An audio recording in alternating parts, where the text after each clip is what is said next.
We are here to talk about Yellowstone finale. Last ever, it's done and dusted.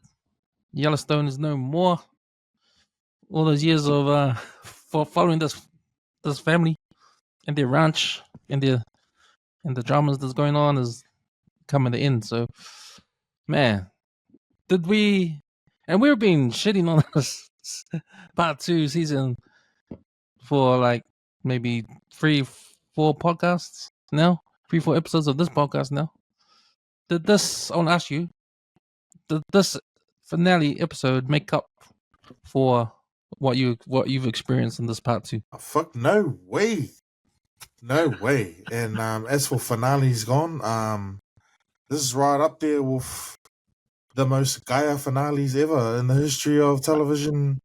I mean, if this is a true, which I don't see it going, I think it is. This is a true season or series and fucking the whole wrapping up of the Yellowstone series.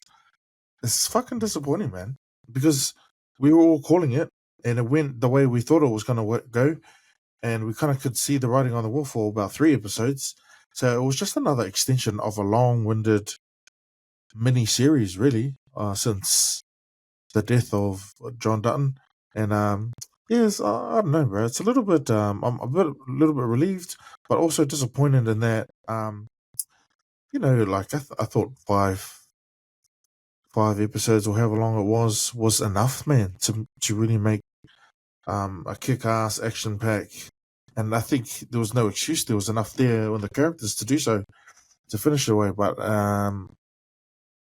yeah, maybe the stuff with Costner leaving, it just devalued the script. Maybe thought he had enough. Even seeing Sheridan again in that last.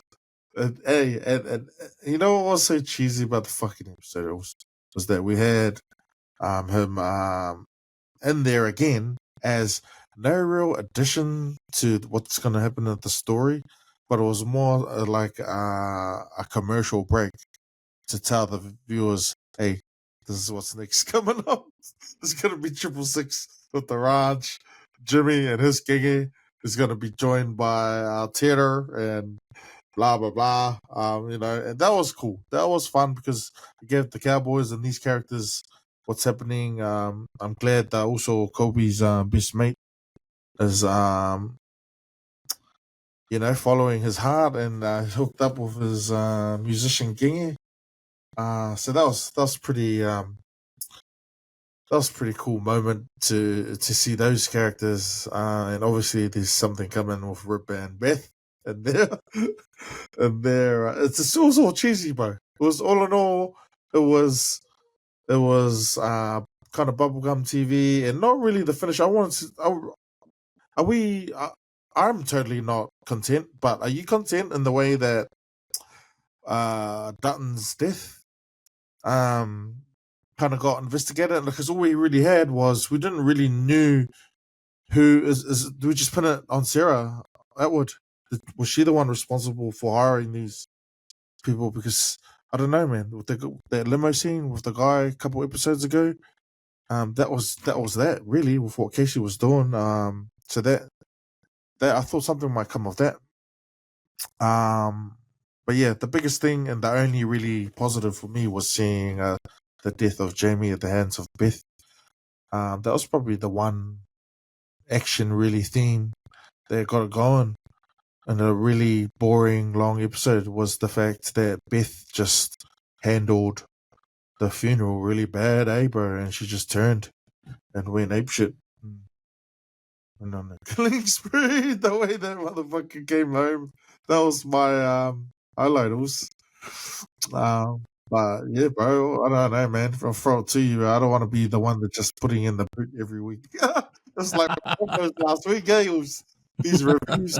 But it's been a sell finish and a sell finale. Yeah, bro. What about you? Yeah, it was a bit of an up and down episode, but yeah, like you, man, I was disappointed, but I was sort of. You asked me if I was content with it, and I think in terms of if I could rate these last 6 episodes, this is definitely the best one. And what I appreciated about it was that it actually sort of tied off the loose ends of every single character in the show, especially the important ones. Even tied off the loose ends of the ranch workers. You know, like we know what everyone else is doing. Well, obviously they lost their job, but we at least we know what each of them are doing now. And I think, and not only them, like we know what in the Rippers, Biff, Casey, the Indians, Jamie, like all the characters, right? So, but that's about it. I mean, I don't think you could. I think you could write something better, but I think you are right in the fact that Kevin Costner leaving the show affected the writing. affected the writing. It's almost like, oh shit! It's like he had to rush the writing, and this is what we got. This is the outcome of it, right? Because it was like, oh yeah, Yeah. you're just dragging us along, trying to figure it out as we go, sort of thing. Because that first episode, because I was thinking about the main storyline. The main storyline is John Dutton gets killed, and so there's an obvious enemy or obvious protagonist, antagonist, right? And what happened to them? They got written off just like that.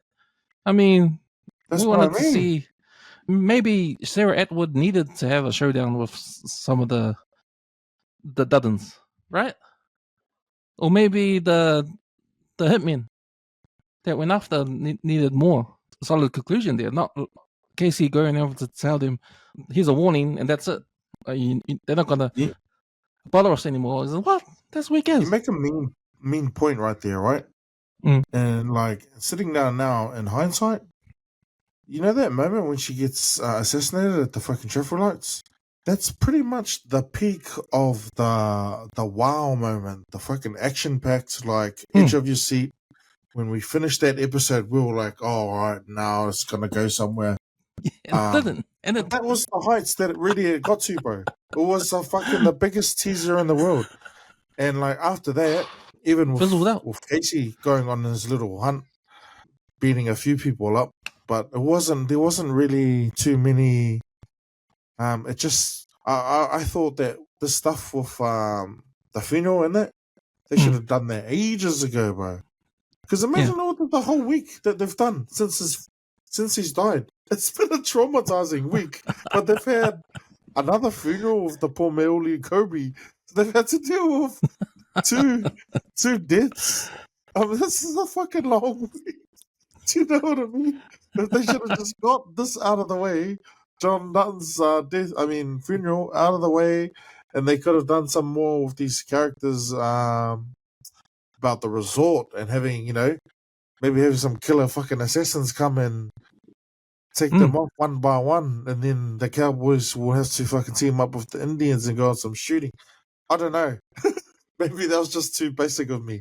But it seemed like it was 6 long episodes of just seeing these characters just kind of come to a soft ending.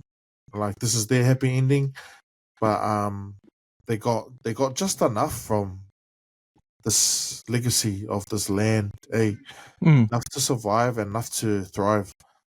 Casey got a big portion of land to farm cattle, and the same with Beth and Rip. They got a good, when they got millions in their inheritance fund. I'm kind of presuming, but they after they sold off all those assets and that, I remember they saying they had 30 mil to on them before they sold to the Inkias, and what we really called last week was going to happen. So that was kind of that was a cool thing. But when you think about this, I didn't think it was respectable enough ending to match the fighting and the sacrifice, all these Duddens, generations of all these Palangi guys fighting for this land, fighting the kids for fighting progress.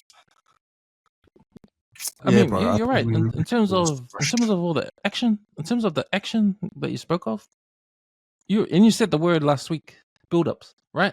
So they build up this intense story of danger, right?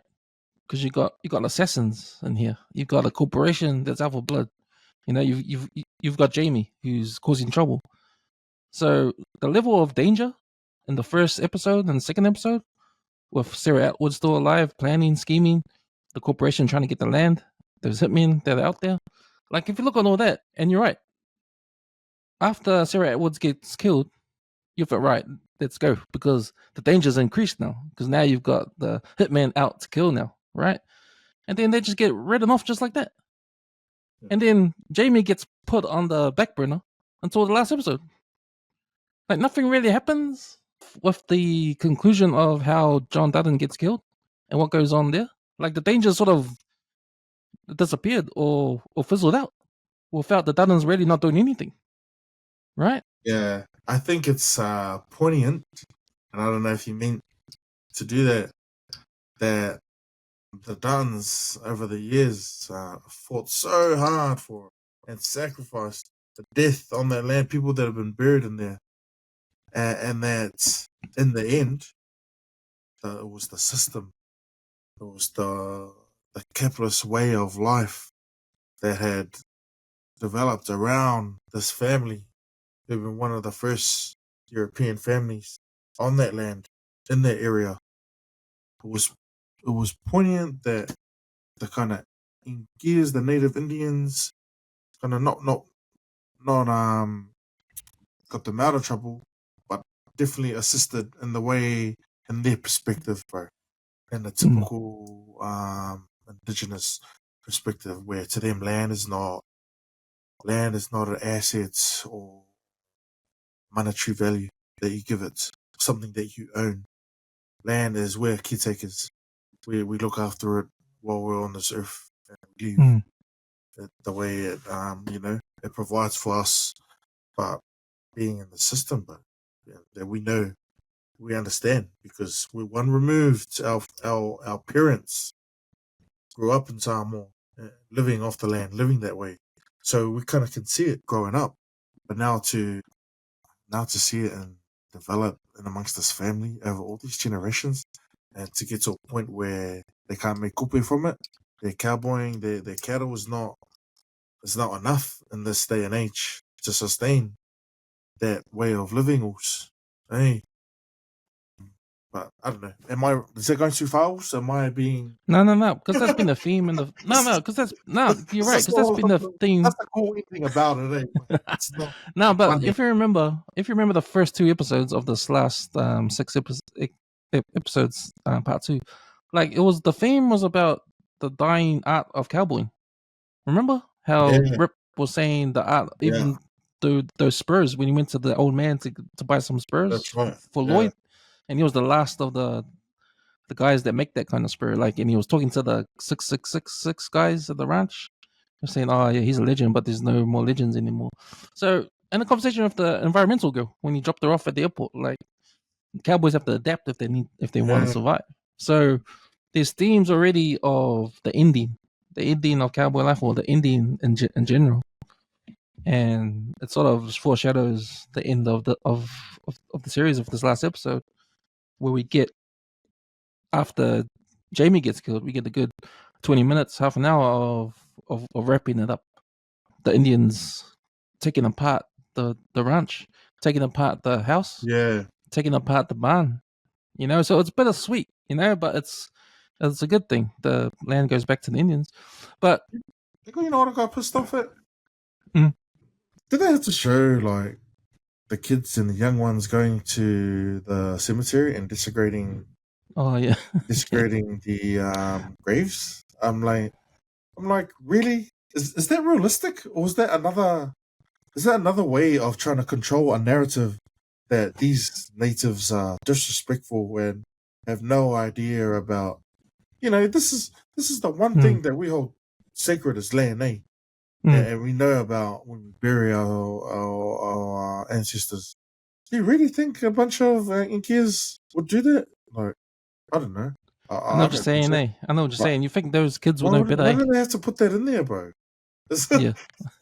Hey, just little. Well, it was in order for seasoning. For Mo. It was all for Mo to lift up the first tombstone with Oh, with yes.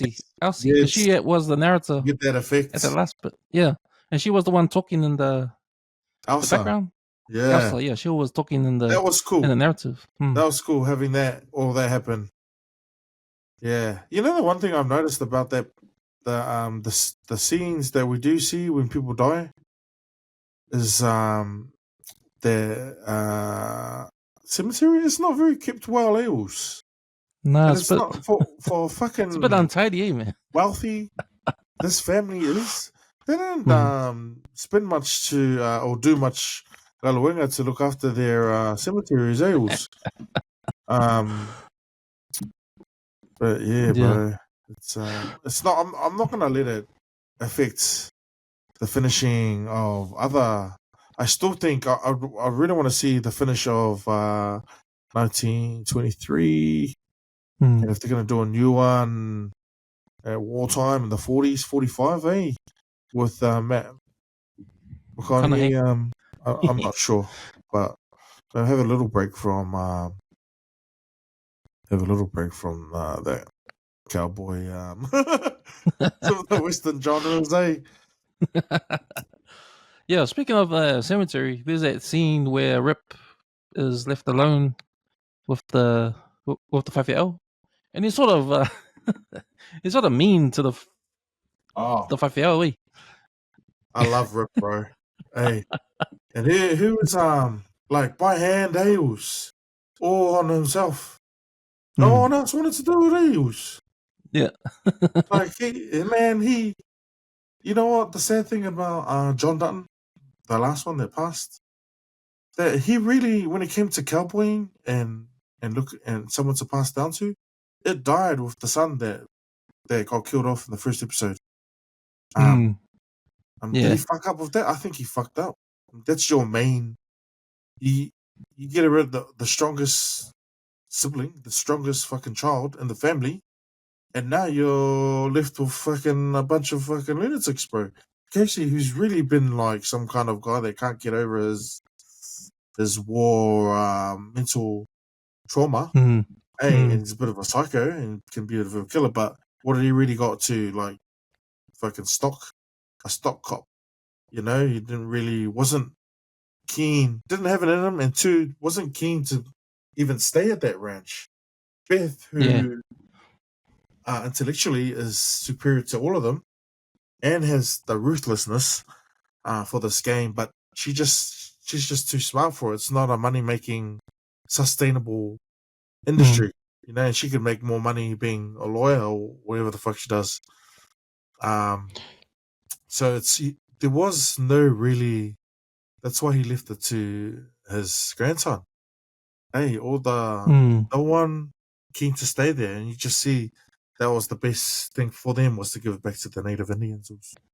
And for me, if this was such an emotional finale, seeing everyone leaving and the funeral and Beth's reaction to her father's coffin and what happens in the funeral, and that, like, for me, the most emotional scene was actually with Rainwater, when he realizes that he's being given the land for $1 million, and just you see his face and his reaction, how happy he is, or he just can't fathom. Like, you can see it in his face, he can't put it together, like, what's happening.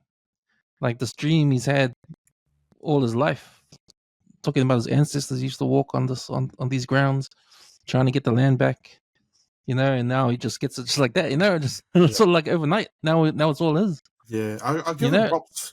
I'll give him props for that, because even in the early the spinoff 1883 or something like that, there's a good fair few episodes in that series where we follow this Indian girl on her journey.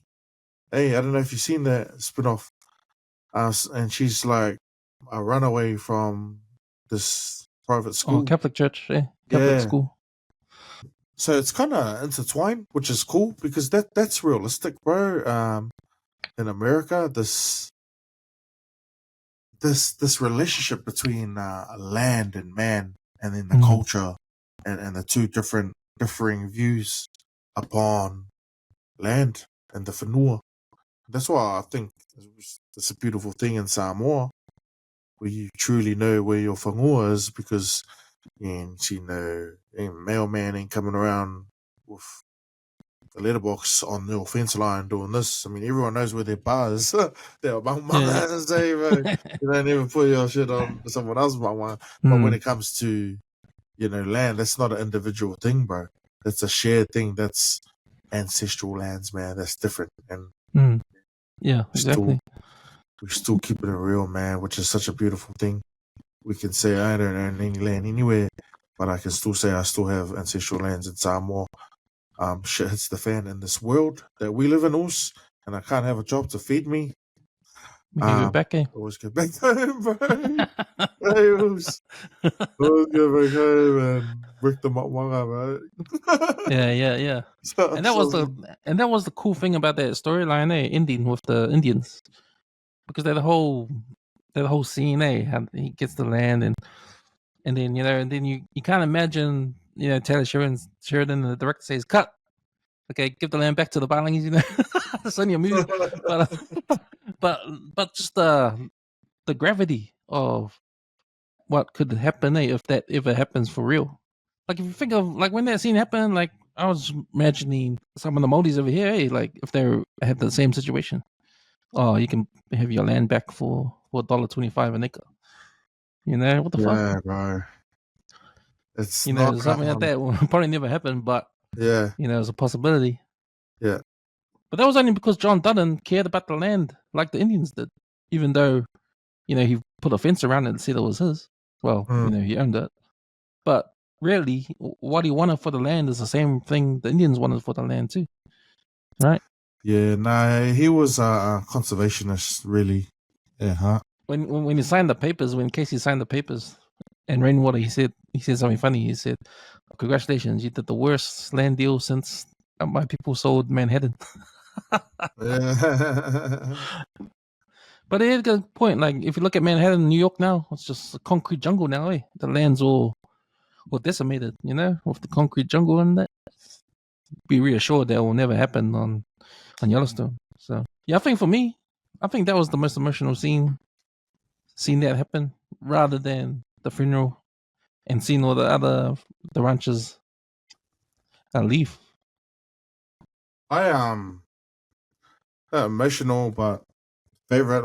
We come back to Beth, and when she just after the funeral, just kind of went on a rampage, and Rip couldn't do anything about it.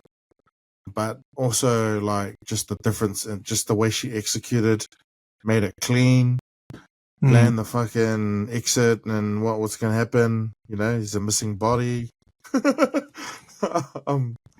But really then, got it. how does she know that Rip was going to come and save her? Just knew. She practically just left without saying anything. But Left it up to Rip to figure it out on his own. Not to tell him enough. Hmm. Hey, to fuck But up the plan or knew try to that talk her out of it. But knew that Rip would figure it out by himself. Yeah, man. So she took a chance. Yeah, and I liked. I don't know if she meant for this to happen, but it kind of worked in her favor that fucking Jamie grew some fucking kahunas, and used his superior weight against her, and started really punching like a man. So you can see him, like whoa. This, and when he was doing that fucking talking in the mirror shit with his speech, so yeah, you could see like the growing of a villain here, like this guy's really, and he started to grow some balls, and the way he was doing his speech. So it was cool how they built him up, like just the kind of death he suffered. Well, they built him up for a short while. Yeah. Because when he found out that when Biff told him on the ground, we sold the land, he was like, you can see the look on his face, he couldn't believe it. When you can see his true intentions, bro. Like I mentioned, this is like a smart guy. Your dad set you up, but he disowned you in the end. He's not a true Dutton. You just don't have what it takes. And I can understand that could play on your brain, like make you have issues. That's understandable. But you can carry on with life. But to go and go, why me? Because you're $1 million fucking, he wanted to break the law, bro, by illegally giving, wanted to get his handouts, bro. He wanted to become one of these fucking, one of the banes of fucking society. These politicians, career politicians, who use that position of power to get rich. And I can't think of the most fucking villain of society. Hey, you know what I mean? It's like, man, you don't need to be a fucking asshole, but you choose to be it. So he, in the end, really was the villain, and it was telling that he got the death. But I just thought that, like, I always knew he was the puppet. Like, can't we see the real Darth Vader, like, sitting somewhere, like, do you know what I mean? The Ving Rhames from Pulp Fiction. Who's the man behind all of that? And you can't tell me it was that guy in the limo with his daughter. Really? He's the shot caller? Who does he work for? Yeah. So it was not enough for me to finish that storyline, but enough to be able to, like, it was a really bubblegum ending, eh? Like, I don't know, all the characters deserved it. It was a nicey thing to set up for your next spin-off series. Yeah. Would you watch that? I probably wouldn't expect a lot. What, the four sixes? That seems like the one that's going to come out. Isn't that Taylor Sheridan's way into acting again? Like, he's going to write a series just for himself, being the star. Get this. He already makes millions off the producer because he hires out his ranch to film scenes in. So not only is he write it and he's one of the characters, but he also hires out his fucking ranch. He owns where they film. Yeah. So to have something based on his actual ranch, 4 sixes, that makes sense to him money wise. He's gonna kill it. Oh yeah, I'll be fucking, these studios will be paying me bank. So yeah, but I don't know if I'll. It depends. The characters like Jimmy and them, you'll follow them doing cowboy shit. There's no real Rip or John Dutton. We need that Hollywood, that old school Hollywood charm where there needs to be a hero. There needs to be a hero for the people. Hey, and Jimmy ain't it. Yeah, well, if they put Rip and Biff into the 4 sixes storyline, maybe there might be something there. But I'm not convinced with the characters Tita, Jimmy, the girlfriend, and Taylor Sheridan starring. Like, seems to me they're the ones in the 4 sixes ranch, and seems to me they need more than that. You need more than that for me to be convinced that this is a series to watch. Unless you introduce some sort of danger or something like that. Yeah, exactly. You know, so unless it's going to be him, it's going to be the Taylor Sheridan show. Really, the 4 sixes ranch, and he's going to have all these cowboys. He's going to be the expert horse trainer or some shit, and they're going to do the best of the best horse training shit mixed in with some fucking Mexican cartel shit. Who knows? Okay, the penultimate episode, like, we probably didn't need that much of Taylor Sheridan to take up that much screen time. And then when I see him in the beginning of this episode, I was like, I was rolling my eyes like, oh, come on, we're going to see more. That's what I mean. It's like a selfless fucking commercial break for what's coming up, bro. You know what I mean? You're like, don't forget, guys. You're gonna see these guys, Jimmy, and guess what? I just gave Teeter a job. So it's like this is not required in the script, in this ultimate ending. But the whole episode was like 5 minutes action and then a long commercial break, masked in the finishing off of these characters. But really, it's the continuation of, perhaps, I don't know if it's true, is Beth Rip definitely going to be an appear, but I don't know if there's enough there for them by themselves. I wouldn't want to see Casey. I don't know his characters. Him and his gang are kind of both similar vibes, bro. Just boring and very not going on. But which is sad because she represents the Native Indian contingent in all of these films. Hey, bro. Hmm. So I don't know. I don't know whether I'll watch 4/6s. There was one other scene that I thought maybe had too much screen time was the end of Ryan, where he ends up trying to follow his Oh, I gingy. love it. He meets her at the bar and Yeah. she's having a concert and finds out that he wants to work for her on the tour bus. So that's where Yeah. he's gonna go. Yeah. But And him along with Lloyd, and Rip, are pretty much the true cowboys in here. You know, like, and that's kind of a realization moment for him, bro. To really look at his career and look at life. His best mate died doing it. And it's fucking a scene about a man who realizing, you know, it's what you do for a living is not always what gives you true happiness. Also, you know, it's finding it true love. Nah, I don't know. But it was pretty cool for him, mate, to get his gingy Jagan that appeared last season 5. yeah, last season, yeah. Yeah, man. So that's the ending of all that. Like, it was good. That's why I said it was good to see how they tracked each of the main characters. They probably didn't track who what Gator's gonna do. Do you remember him? He's the cook, the cook guy. Yeah. Shuttles. Thanks for you didn't really did you pick it up just at the end of the series, or you guys been doing reviews on Yellowstone from the start? No, I just picked it up in this part too. Oh, shaky. Yeah. Well, hindsight, it's probably wasn't worth it. Nah, not really. But, Not 5.2. but we didn't know. 5-point build-ups. But hey, we gotta the next we're gonna start we're gonna finish what we started, I guess. Yeah. But yeah, bro, I'm looking forward to hit us up the next interesting series that comes up your way. Also, give it a watch, man. Always keen to share some time with the kids, man, watching cool series and movies. Yeah. It's just trying to get those top ones that everyone's talking about. You don't know what everyone's talking about. But yeah, man. Nah, man, it's school holidays over here, bro. So I might just pull out the VHS and 80s, 90s movies, bro.